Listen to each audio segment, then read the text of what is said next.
Hi guys, welcome to another mix episode where we are going through step by step our mixing process for our first single, Hard Times.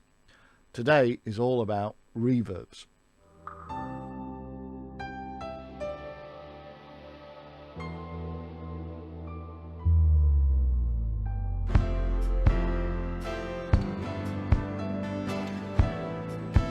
So we've all done this. Every mix engineer at some point has done this, and some of you are probably still doing it. Maybe you've watched a YouTube video that shows you a reverb trick for, say, drums, and thought, I'll try that. So you go select a reverb, maybe try out a preset, and yeah, that sounds cool.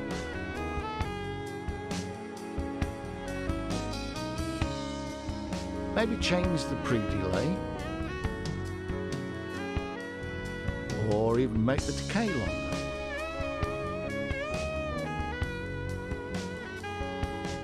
Then you think, let's put a separate reverb on the snare, that'll really bring it out.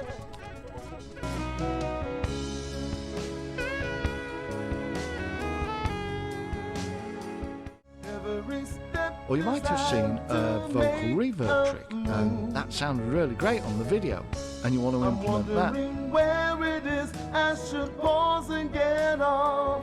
And yeah, the piano needs some reverb. What about a nice concert hall sound for the strings?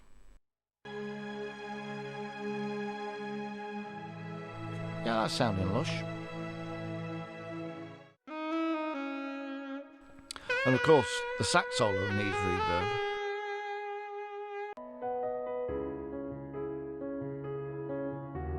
So you go and individually select a reverb and a reverb setting, and that sounds sweet for each one, and you've implemented that, and individually they all sound great. But every step designed to make your mix sucks. Why? As you can hear, all those reverbs are washing over each other and bumping into each other, just like the waves on a beach.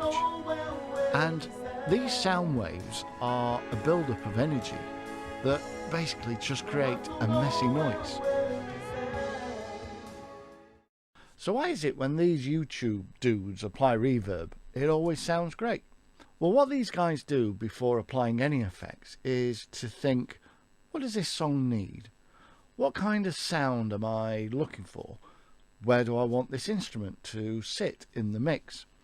And these are difficult thought processes to convey. So this video is not going to be full of reverb tricks and techniques, but more about a fail-safe approach in applying reverbs, and how to route your tracks into those reverbs to create the best canvas for your mix. Once adopted, you can experiment with different reverbs and settings, but what I can promise you is that this approach will give you a solid and reliable base. And at the end of the video, we will be able to compare the results of this philosophy and technique with what you've just heard.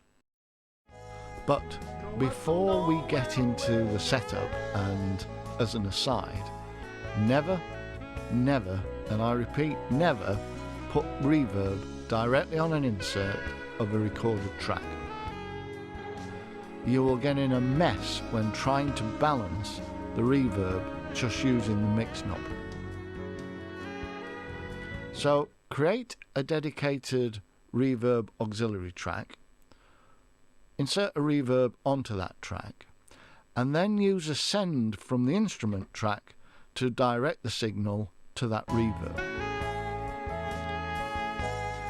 This allows you to manipulate the reverb with EQ and compression more easily, but more importantly allows you to blend the amount of reverb not by using the mix button, but by using the fader. And it's easier and quicker to mute and unmute the reverb track instead of having to bypass the reverb plugin. So onto the only reverb setup you need. In a previous episode, the best mix template, you would have seen me set up 3 separate reverb tracks. One I call ambient, one mid-verb and one long verb. This is so I can set up 3 different reverbs with different settings to allow me to move instruments and vocals within the sound field. So how does this work?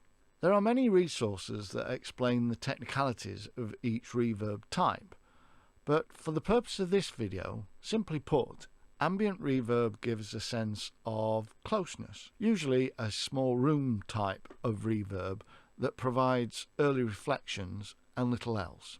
These are often felt more than heard, but are vital to create a tight sound. A medium verb could be something like a chamber or a plate reverb, and can give the sound richness and space. Finally, a long reverb would be something like a hall or a cathedral, and these long decay times can give a sense of a big space and provide depth to a mix. So let's go and set up our starting position. Now, for the purpose of this video, remember we are just looking at the philosophy and routing.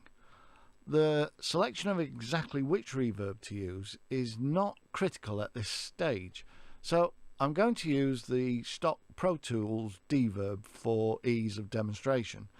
However, I might try different ones later in the mix process. One of the secrets to this technique is to match the 3 reverb settings to approximately the tempo of the song. In order to work this out, there is a formula you can use. However, I just use a website such as this one. You enter your BPM and it will give you all the note values in milliseconds, but more importantly for us, it gives you a guide on the settings for our 3 required reverbs: ambient or small room, large room or plate, and a hall. So let's transfer these settings into our reverb. Ambient, pre-delay 28 milliseconds, decay about 115. Medium, room medium, pre-delay 56-7 milliseconds with a 3.6 second decay. A long verb, large hall, pre-delay 115 milliseconds and a 7.4 second decay. So we have our 3 reverbs set up with our initial timings, but these can be tweaked at a later stage. So now we need to set up our sends. So send 1 we will send to ambient, send 2 we will send to mid-verb, and send 3 to long verb. For the purpose of demonstrating the reverb, I'll set the send on each track to pre-fader. Now, I wouldn't normally do this, as if you fade out any of the part, the amount of signal still going to the reverb remains the same no matter what you do to the fader. So remember, always have post-fader sends for reverb. Normally I would do this on the group tracks, but again, for the purpose of demonstrating reverb in this video, I'll set some of the sends on the individual tracks, which is an okay way of doing it, but is more work during the mix process. So what instrumentation do we have? We know the song starts with just vocals and piano, and this intro and verse 1 wants to sound as if it's in a big space. So we definitely want to send our piano sounds to our medium and long verb.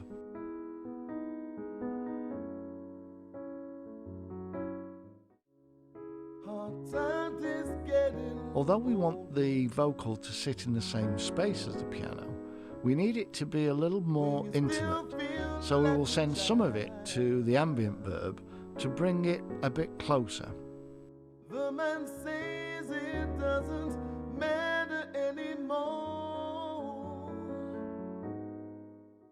Now straight away, by not having separate reverbs for both the piano and vocals,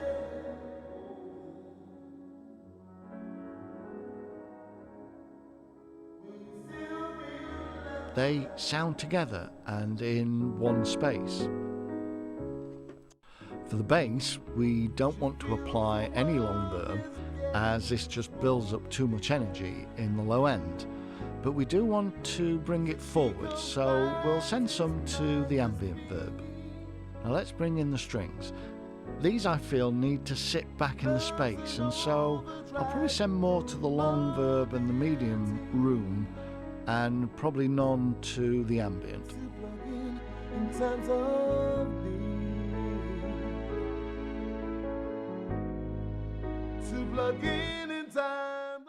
Now, for the drums, as I said, I would usually send the group track to the verbs, but as we have separate tracks, I'll send the majority of the signal from the overheads.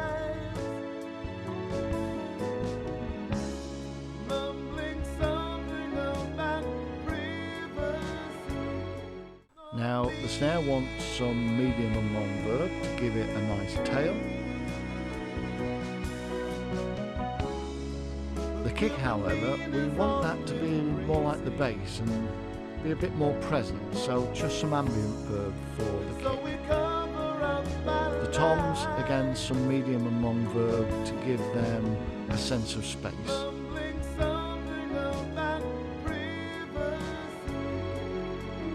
Now, let's start to listen to the drums in solo. Yeah, the snare is a bit too much and we need some extra hi-hat. Now, as you can see, you make small adjustments and you're listening to hear the instrument you're adjusting in the reverb, and as soon as you do, just dial it back a little bit. If you clearly hear the individual instrument through the reverb, you've gone too far. So let's listen to each of the verbs.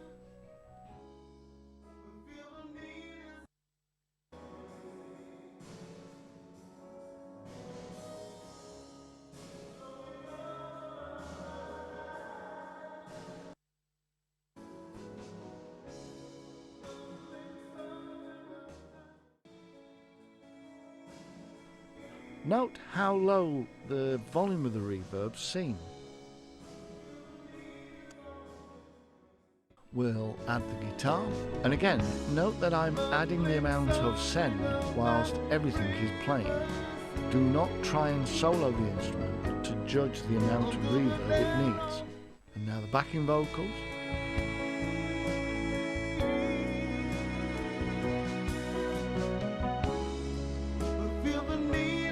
These need to be pushed back into the sound field to leave space for the lead vocal up front.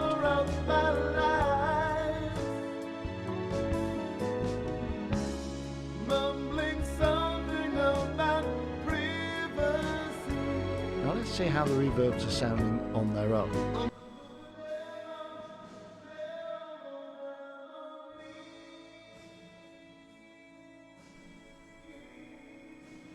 Well, that's sounding good, but we are probably going to have to do something with EQ and compression on the reverb tracks to make it sound better. And we will also be looking to create an even wider reverb effect in a later video, helping to fill the space we left in our last video, Planning Your Panning. I'm not going to cover that in this video, as it could be a whole video in itself. But if you click the subscribe and notification bell, we will be covering it later in this mix series. And of course, the sax solo.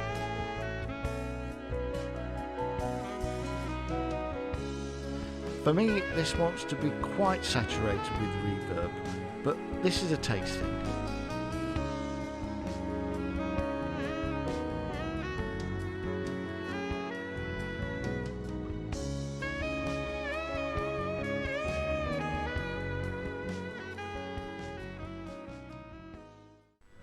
Now, another way of hearing how your verbs are working together is when you stop the music and listen to the tail.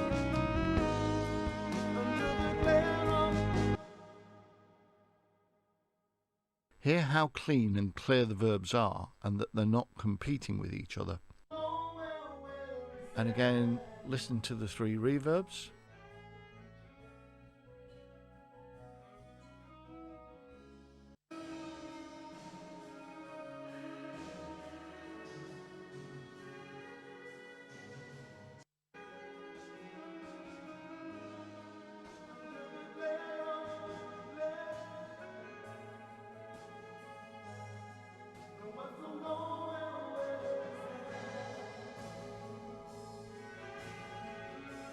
Now we can blend the 3 reverbs to get the best balance.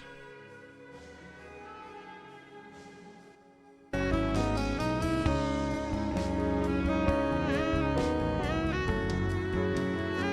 now let's listen to just the reverbs before and after.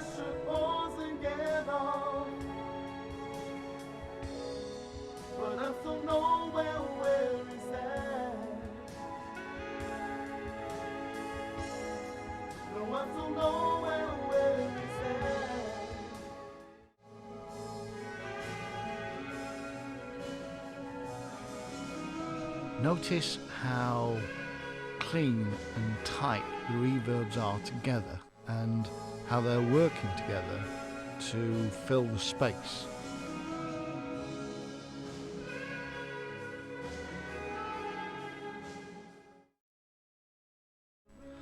So this is how I would normally set up the sends, as I say, from the subgroups.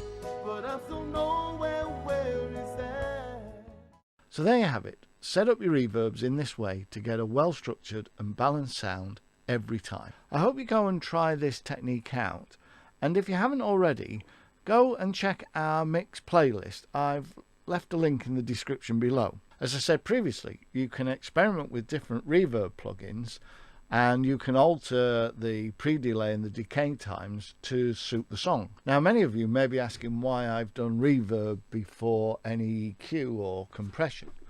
And yes, I would normally do some of that before setting the reverbs. However, I wanted for this mix series to complete the template and routing philosophy before I actually got into mixing each of the individual tracks. Having said that, it can be helpful to mix into reverb as you are making judgments based on what the final sound might be. But as always, A/B the mix, i.e. turn the reverb on and off to see how it's impacting the sound. If you found this video useful, please hit that like button. It really does help out with our ambition to see if 3 Old Farts can get into the charts. And if you want to follow more on this mix process, please do hit that subscribe and notification bell. Thank you for watching, and hopefully we'll catch you on our next episode.